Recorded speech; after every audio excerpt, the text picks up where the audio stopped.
El arte de vivir en el nuevo milenio, del Dalai Lama. Prólogo.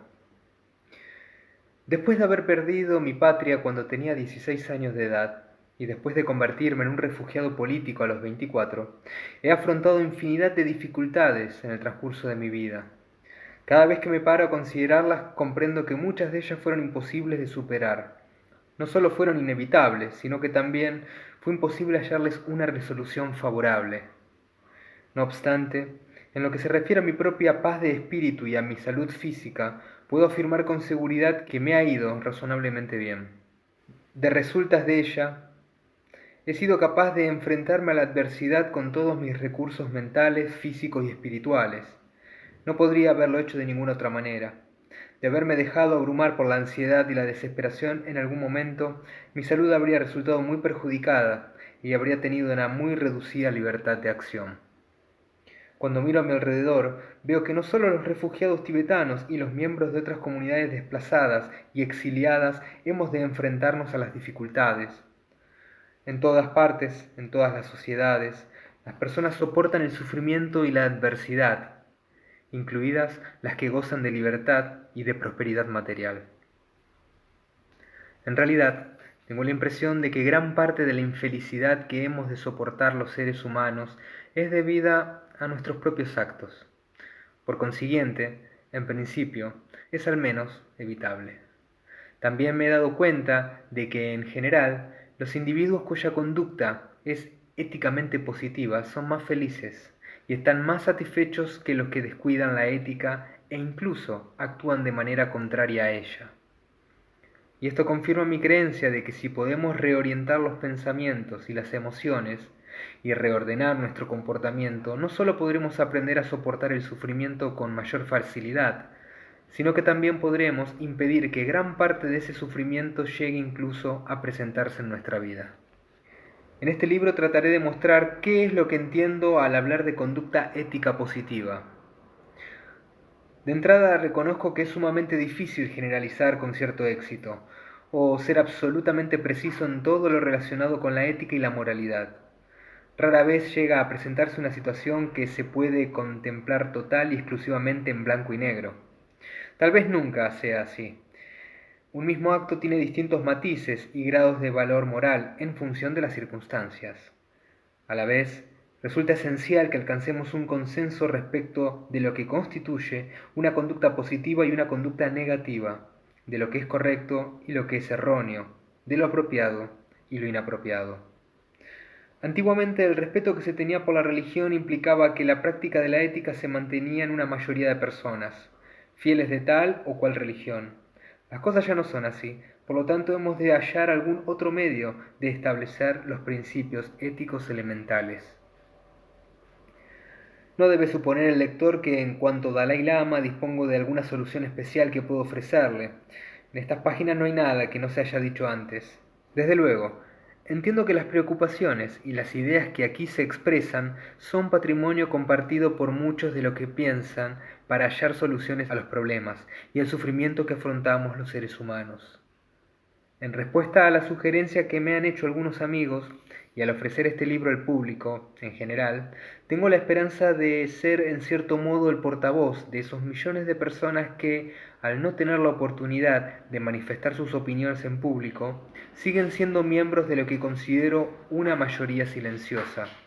En respuesta a la sugerencia que me han hecho algunos amigos y al ofrecer este libro al público en general, tengo la esperanza de ser en cierto modo el portavoz de esos millones de personas que, al no tener la oportunidad de manifestar sus opiniones en público, siguen siendo miembros de lo que considero una mayoría silenciosa. Sin embargo, el lector debiera tener en mente que mi formación y mi aprendizaje han sido de carácter íntegramente religioso y espiritual. Desde mi juventud, mi principal terreno de estudio, al que todavía sigo dedicado, es el de la filosofía y la psicología budista.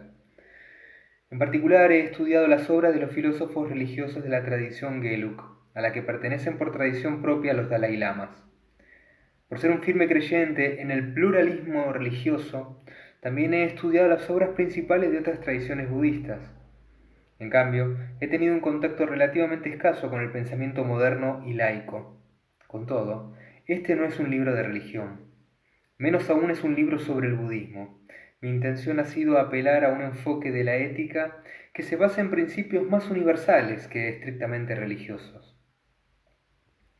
Por esta razón, escribir un texto destinado al público en general ha sido una tarea llena de retos y este libro es el resultado de un trabajo en equipo.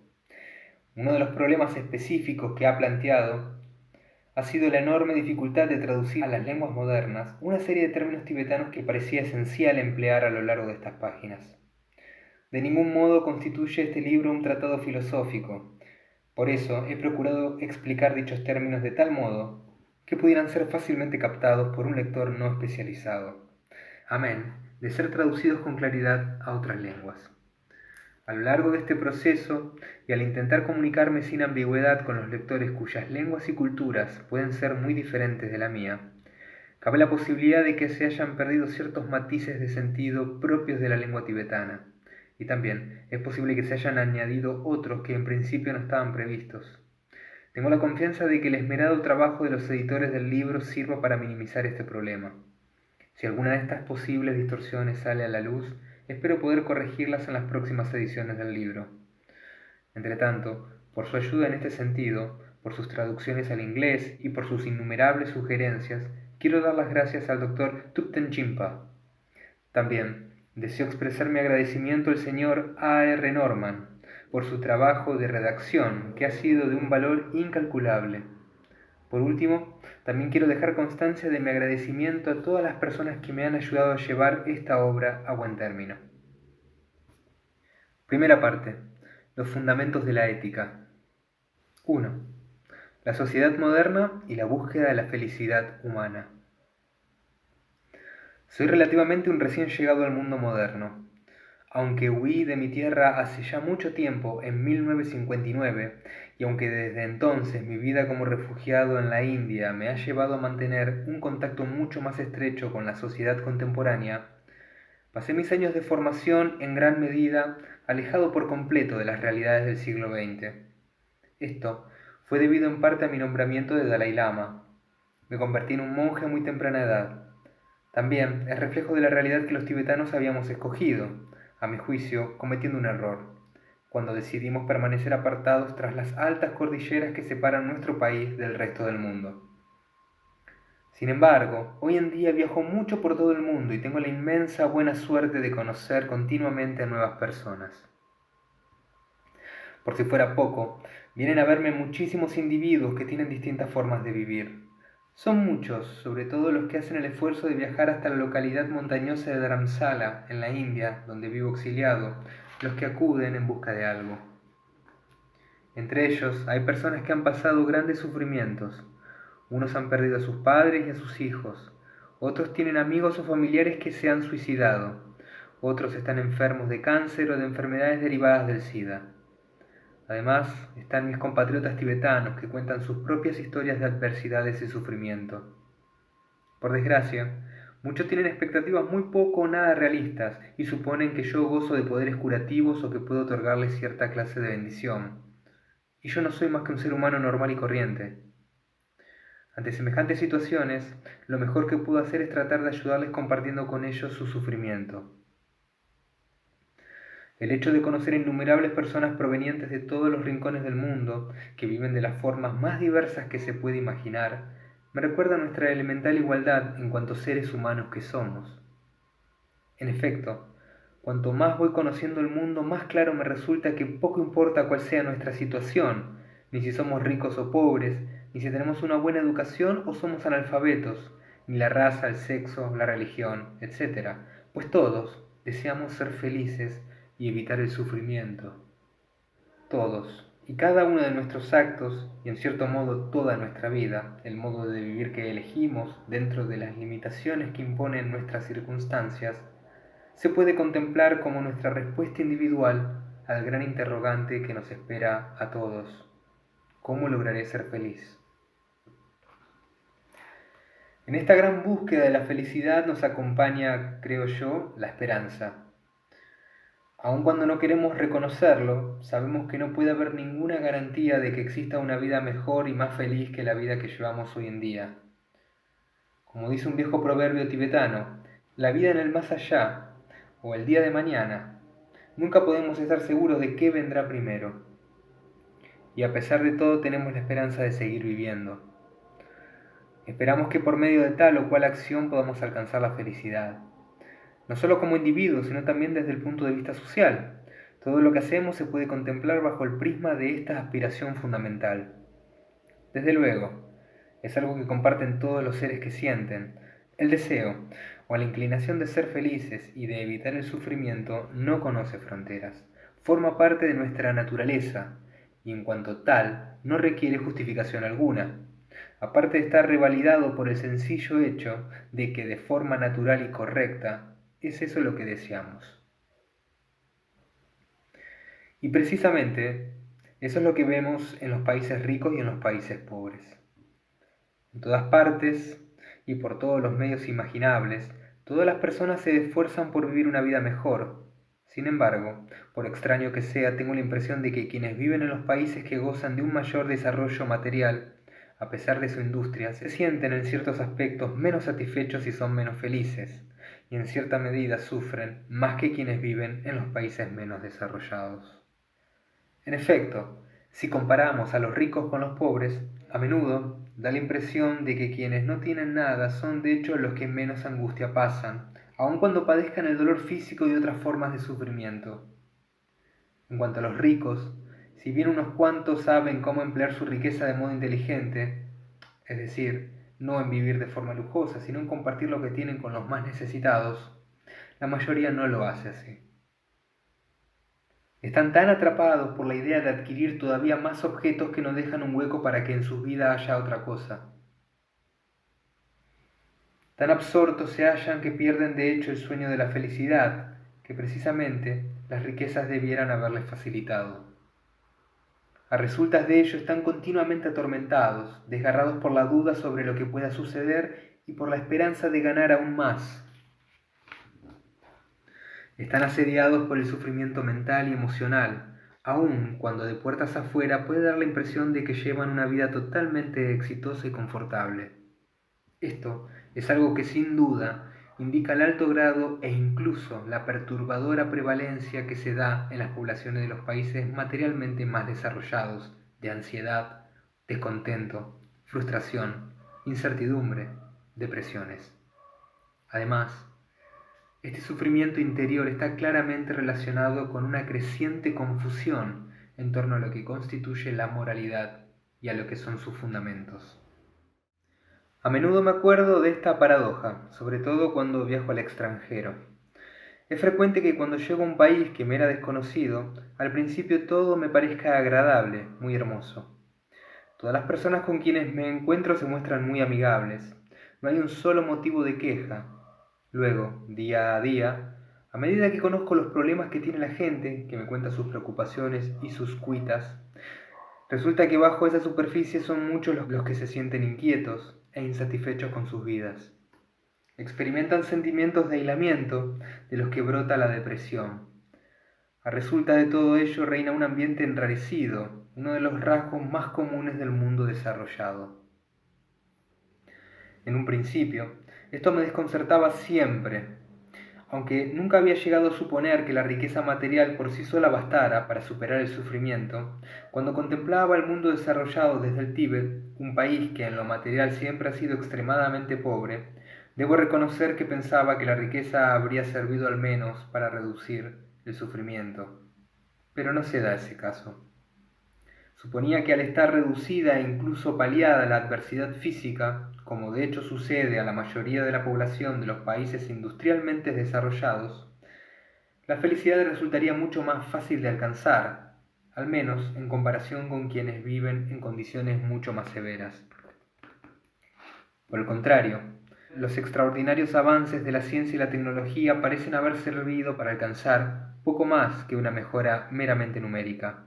En muchos casos, el progreso apenas se ha traducido en nada más que en un número mayor de cosas opulentas y de coches de lujo que circulan entre ellas. Desde luego que se ha producido una reducción de ciertos tipos de sufrimiento, sobre todo de determinadas enfermedades. Sin embargo, me parece que esa reducción del sufrimiento no ha sido global. Al decir eso, me acuerdo muy bien de uno de mis primeros viajes a Occidente. Fui invitado por una familia muy acaudalada que residía en una casa muy grande y muy bien dotada de toda suerte de comodidades. Todas las personas se mostraron muy educadas e incluso encantadoras. Había criados que se ocupaban de satisfacer todas las necesidades de cada uno. Y así, empecé a pensar que por fin había encontrado una prueba indudable de que la riqueza podía ser fuente de felicidad. Mis anfitriones tenían un aire innegable de confianza y de relajación, pero cuando tuve ocasión de ver en el cuarto de baño un cajón entreabierto que estaba repleto de tranquilizantes y de somníferos, a la fuerza tuve que recordar que muchas veces hay un abismo inmenso entre las apariencias externas y la realidad interior.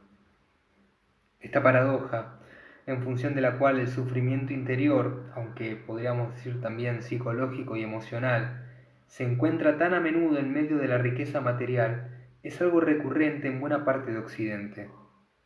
En realidad, es un fenómeno tan frecuente que incluso podríamos preguntarnos si no existe en la cultura occidental algo que predispone a la gente a padecer esa clase de sufrimiento. Yo lo dudo. Son muchos los factores implicados, y está claro que el desarrollo material desempeña un papel de muchísimo peso. Pero también podemos mencionar la urbanización cada vez mayor de la sociedad moderna, las altas concentraciones de personas que viven en una proximidad muy grande. En este contexto, vale la pena considerar que en lugar de la dependencia mutua que podríamos tener los unos de los otros a la hora de buscar apoyo o consuelo, hoy en día tendemos a confiar en las máquinas y en determinados servicios. Así, como antiguamente los granjeros llamaban a sus familiares para que les ayudasen en la cosecha, hoy les basta con telefonear a un contratista de braseros. La vida moderna está organizada de tal manera que exija la mínima dependencia directa de los demás. Parece que es casi universal la ambición de que cada uno tenga su propia casa, su propio coche, su propio ordenador, etc., a fin de que seamos tan independientes como podamos. Eso es algo natural y comprensible. Asimismo, podemos señalar la creciente autonomía de que gozan las personas a resultas de los avances de la ciencia y la tecnología. De hecho, hoy en día es posible ser mucho más independiente de los demás que en cualquier otra época de la historia. Sin embargo, con todos estos desarrollos ha surgido la sensación de que el futuro de cada uno no depende de su vecino, sino de su trabajo, o a lo sumo, de su jefe.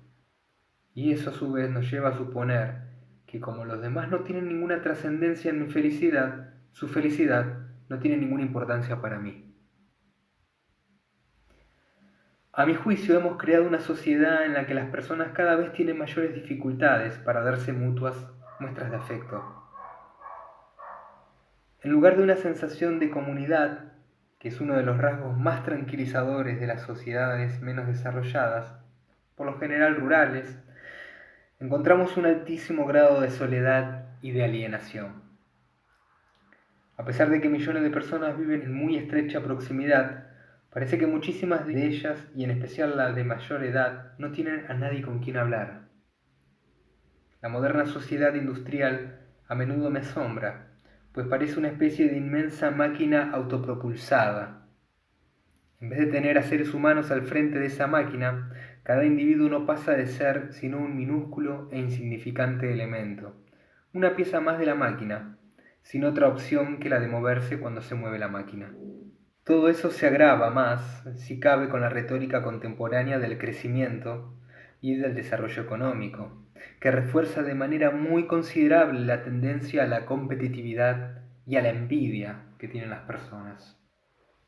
Y con ello se llega a la necesidad de mantener las apariencias, que es en sí misma una notable fuente de problemas, tensión e infelicidad. No obstante, el sufrimiento psicológico y emocional que tanto prevalece en Occidente probablemente no refleja tanto un defecto de índole cultural como una tendencia inherente a la totalidad del género humano. Yo desde luego me he fijado en que existen formas de sufrimiento similares fuera de Occidente. En algunas regiones del sureste asiático es fácil observar que, según aumenta la prosperidad, el tradicional sistema de creencias comienza a perder la influencia que tenía antes sobre las personas. A resultas de ello, existe una amplia manifestación de inquietud bastante parecida a la que ya es habitual en Occidente. Eso nos lleva a pensar que ese potencial existe en todos nosotros y que tal, como una enfermedad física, es reflejo del entorno en que se produce. Lo mismo sucede con el sufrimiento psicológico y emocional. Brota en el contexto de una serie de circunstancias particulares. Así pues, en los países del hemisferio sur, el mundo subdesarrollado, o si se quiere, del tercer mundo, hallamos enfermedades y males circunscritos a esa parte del mundo, como son los debidos a la falta de higiene y de medidas sanitarias. Por el contrario, en las sociedades urbanas e industriales hallamos una serie de enfermedades que se manifiestan de un modo que resulta coherente con ese mismo entorno. Y así, en vez de encontrar enfermedades transmitidas por el agua, encontramos enfermedades relacionadas con el estrés. Todo esto implica que hay razones de peso para suponer que existe un vínculo entre el énfasis desproporcionado que ponemos en el progreso externo y la infelicidad, la ansiedad y la falta de contento que se da en la sociedad moderna. Tal vez pueda parecer una afirmación muy pesimista, pero a menos que reconozcamos el carácter de nuestros problemas y el grado que alcanzan, no seremos capaces ni siquiera de empezar a solucionarlos. Está claro que una de las mayores razones de que la sociedad moderna esté tan entregada al progreso material es el propio éxito que han alcanzado la ciencia y la tecnología. La maravilla de estas formas de la actividad humana es que brindan una inmediata satisfacción. Nada tiene que ver con la oración, cuyos resultados son en su mayor parte invisibles, en caso de que la oración realmente funcione como se espera. Y esos resultados que la ciencia y la tecnología tienen nos impresionan, sin duda. ¿Podría haber una tendencia más normal? Por desgracia, esta entrega al progreso material nos lleva a suponer que las claves de la felicidad son el bienestar material y, por otra parte, el poder que nos confiere el conocimiento. Y si bien, para cualquiera que lo piense con un poco de madurez, es evidente que el bienestar material no puede aportarnos por sí mismo la felicidad. Tal vez no lo sea tanto que el conocimiento tampoco puede dárnosla. Lo cierto es que el conocimiento por sí solo puede aportarnos la felicidad que brota del desarrollo interior, que no depende de factores externos. En efecto, aunque nuestro detallado y muy específico conocimiento de los fenómenos externos sea un triunfo de enormes proporciones, la urgencia de reducir el espectro y de especializarnos cuando buscamos el conocimiento, lejos de aportarnos la felicidad, puede incluso resultar peligrosa. Puede llevarnos a perder el contacto con la realidad más amplia de la experiencia humana, y en particular con nuestra dependencia de los demás. También es preciso que reconozcamos qué es lo que sucede cuando nos fiamos en exceso de los logros externos de la ciencia. Por ejemplo, a medida que declina la influencia de la religión, crece la confusión en torno a cuál es el modo más indicado de comportarnos en la vida. En el pasado la religión y la ética iban estrechamente entrelazadas. Hoy en día, convencidas de que la ciencia ha desacreditado la religión, muchas personas dan un paso más y suponen que, como parece no haber ninguna prueba decisiva de que exista una autoridad espiritual, la moral misma debe ser una mera cuestión de preferencia individual. Y así, como en el pasado los científicos y los filósofos tenían una acuciante necesidad de hallar fundamentos sólidos sobre los cuales aspiraban a establecer leyes inmutables y verdades absolutas, esta clase de investigación se considera fútil hoy en día. A resultas de ello, asistimos a una completa inversión que nos lleva al extremo opuesto, allá donde en definitiva ya no existe nada y donde la realidad misma se pone en tela de juicio. Esto solo podría conducirnos al caos. Al decir esto no pretendo ni mucho menos criticar la tarea de los científicos. Es mucho lo que he aprendido gracias a mis encuentros con ellos, y creo que no existe el menor obstáculo a la hora de entablar un diálogo con ellos, aun cuando su punto de vista sea radicalmente materialista.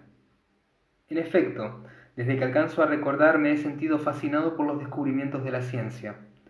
De joven, hubo una temporada en la que me interesó más aprender la mecánica de funcionamiento de un viejo proyector de películas que había encontrado en los almacenes de la residencia de verano del Dalai Lama que concentrarme en mis estudios religiosos y académicos.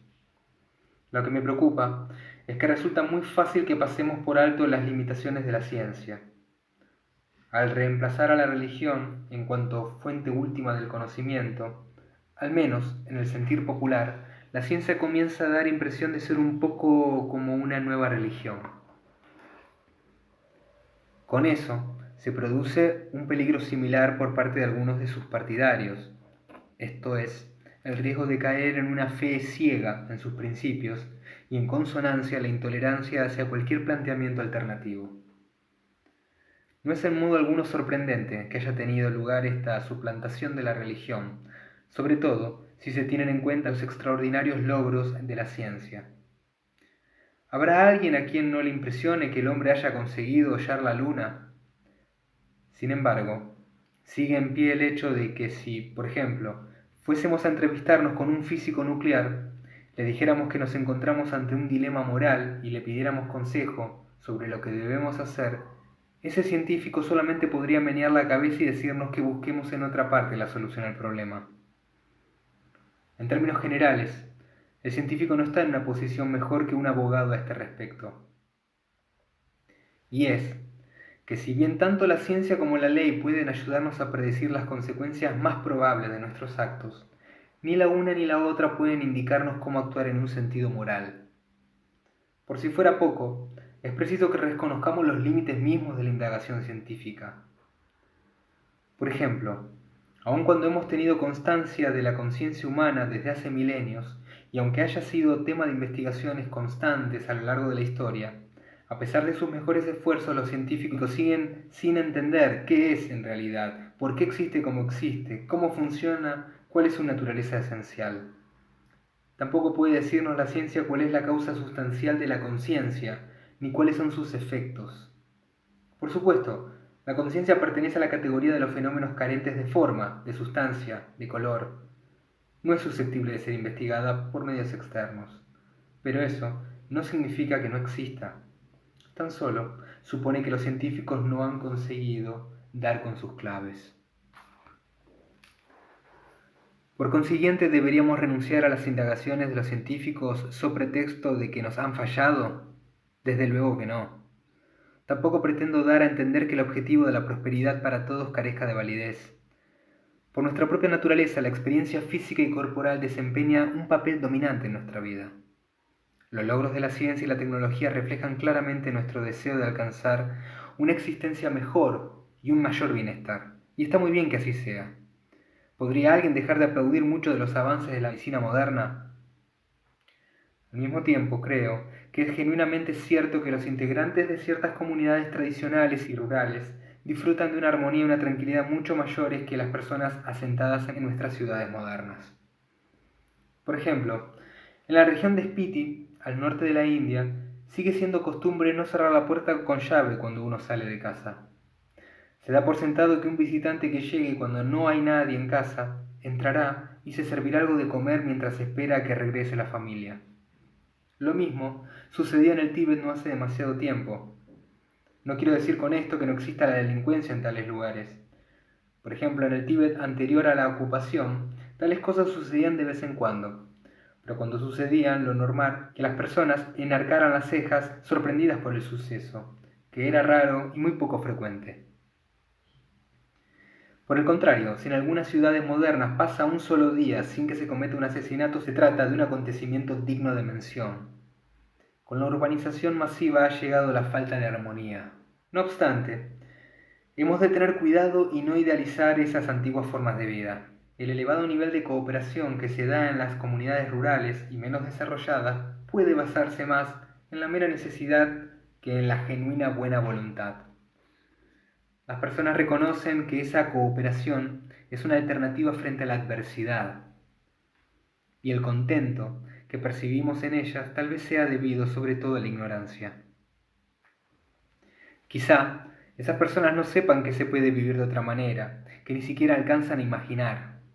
Si pudieran hacerlo, muy probablemente intentarían con todas sus fuerzas desarrollar ese otro modo de vida. El reto ante el cual nos encontramos es, por consiguiente, el de encontrar un medio para disfrutar de la armonía y la tranquilidad, como lo hacen las comunidades más tradicionales, al tiempo que nos beneficiamos plenamente del desarrollo material que encontramos en buena parte del mundo en este nuevo milenio. Decir lo contrario es dar por sentado que esas comunidades ni siquiera deberían tratar de mejorar su calidad de vida. Con todo, estoy muy seguro de que, por ejemplo, la mayoría de los nómadas del Tíbet se alegrarían mucho de si dispusieran de ropas térmicas para pasar el invierno, de un combustible que no humease para cocinar, de los beneficios de la medicina moderna y de un televisor portátil en sus tiendas de campaña. Yo, desde luego, no deseo negarles ninguna de esas mejoras. La sociedad moderna, con todos sus beneficios y sus defectos, ha aparecido dentro de un contexto compuesto por innumerables causas y condiciones. Suponer que solo con abandonar el progreso material podríamos superar todos nuestros problemas sería pecar de estrechez de miras, sería, más bien, ignorar las causas que subyacen a nuestros problemas. Asimismo, todavía tiene el mundo moderno muchas cosas que inspiran optimismo. Hay infinidad de personas en los países más desarrollados que tienen actitudes solidarias hacia los demás. Más cerca de los míos pienso en la inmensa amabilidad que han mostrado hacia nosotros, los refugiados tibetanos, muchas personas cuyos recursos materiales son harto limitados. Por ejemplo, nuestros niños se han beneficiado una enormidad de la contribución y el desprendimiento de sus maestros indios, muchos de los cuales se han visto obligados a vivir en condiciones muy difíciles lejos de sus hogares. A una escala más amplia también podríamos considerar el aprecio cada vez mayor de que gozan los derechos humanos en todo el mundo. En mi opinión, eso supone un desarrollo sumamente positivo. El modo en que la comunidad internacional responde de manera generalizada ante los desastres naturales con ayuda inmediata es también un rasgo maravilloso del mundo moderno. También es motivo de esperanza el reconocimiento cada vez mayor y más extendido de que no podemos seguir maltratando nuestro medio ambiente sin tener que afrontar muy graves consecuencias. Por si fuera poco, creo que gracias en gran medida a las comunicaciones modernas, las personas del mundo entero seguramente están más dispuestas que nunca a aceptar la diversidad. Y la alfabetización y la educación en el mundo entero son en general mucho mayores que antes. Todos estos desarrollos positivos los considero indicadores de lo que podemos hacer los seres humanos. Recientemente tuve la oportunidad de entrevistarme con la reina madre de Inglaterra. A lo largo de toda mi vida ha sido una figura muy familiar, de modo que conocerla me supuso un gran placer. Sin embargo, lo que más ánimos me dio fue escuchar su opinión en calidad de mujer que nació en el siglo XX, sobre el hecho de que las personas son hoy en día mucho más conscientes que cuando ella era joven. En aquellos tiempos, me dijo, a las personas les interesaba sobre todo su propio país, mientras que hoy en día es muy superior la preocupación por los habitantes de otros países. Cuando le pregunté si veía el futuro con optimismo, me contestó afirmativamente y sin titubear. Por descontado, es cierto que podemos señalar una notable abundancia de tendencias gravemente negativas dentro de la sociedad moderna. No hay razón alguna para dudar de la escalada de los asesinatos, la violencia y las violaciones que se suceden año tras año.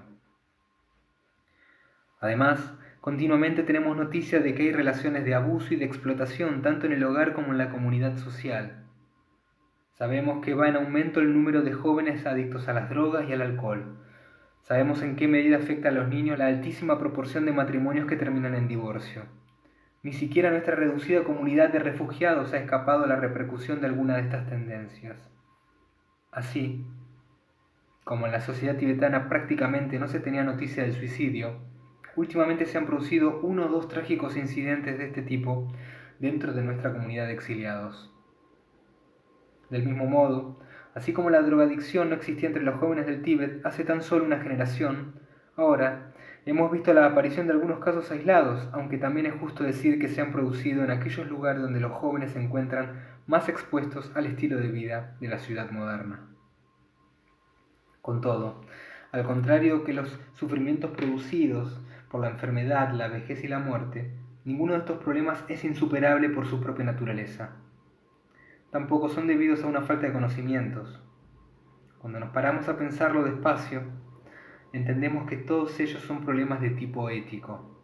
Todos y cada uno de ellos reflejan nuestra idea de lo correcto y lo incorrecto, lo bueno y lo malo, lo positivo y lo negativo, lo apropiado y lo inapropiado.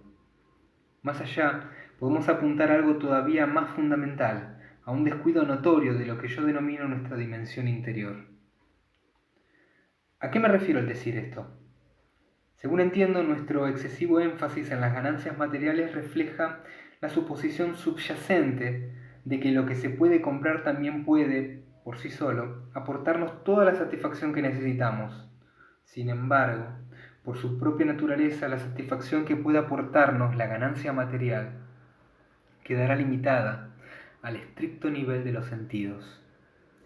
Si fuera cierto que los seres humanos no somos diferentes de los animales, no habría ningún problema. Sin embargo, habida cuenta de la complejidad propia de nuestra especie, en particular, el hecho de que tengamos pensamientos y emociones así como facultades imaginativas y críticas, es obvio que nuestras necesidades trascienden lo meramente sensual. La prevalencia de la ansiedad, el estrés, la confusión, la incertidumbre y la depresión entre personas que tienen resueltas sus necesidades básicas es un claro indicio de lo que trato de señalar.